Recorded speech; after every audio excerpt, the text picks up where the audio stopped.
There is a constant wind blowing from the sun, the solar wind.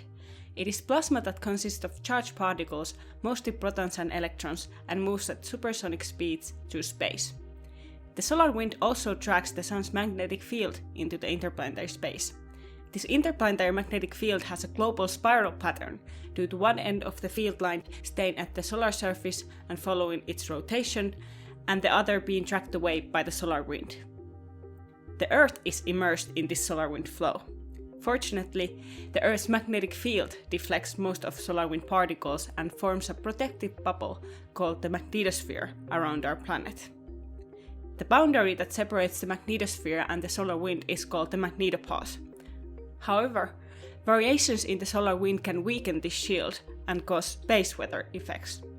While space weather includes the beautiful aurora, high-energy charged particles and magnetic disturbances can be harmful for our modern technology and infrastructure both in space and on ground. For example, for orbiting satellites and our power grids.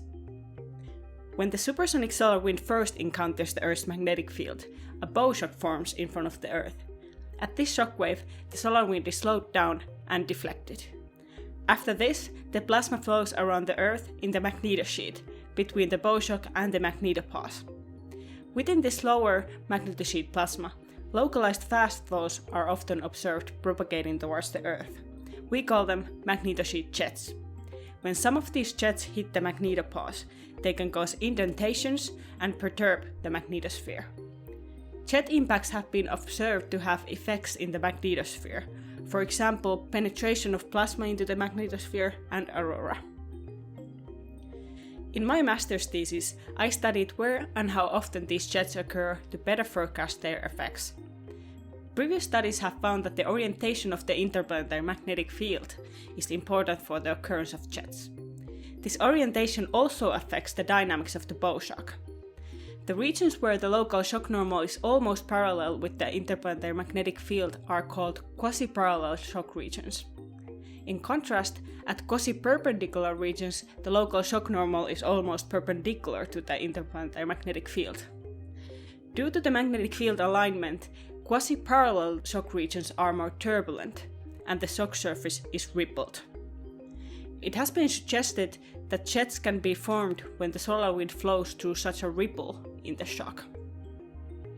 Using THEMIS spacecraft data from the magnetosheath, we find that jets are in fact 9 times more common downstream of the quasi-parallel shock compared to the quasi-perpendicular shock.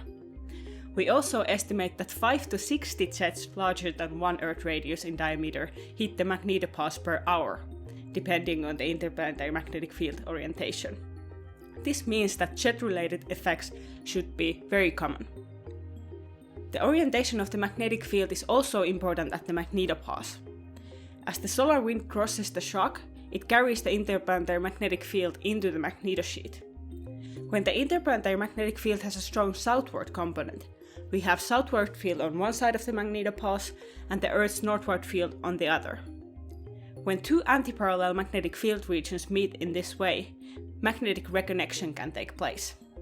This process connects the interplanetary magnetic field with the Earth's magnetic field and allows solar wind plasma to enter the magnetosphere along these reconnected field lines. When the interplanetary magnetic field is northward, reconnection is not expected. Magnetic reconnection at the magnetopause is arguably the most important process for space weather, which is why predicting the north-south component of the interplanetary magnetic field is often considered the most important part of forecasting space weather. Interestingly, observations have shown that jets can trigger magnetic reconnection when impacting the magnetopause.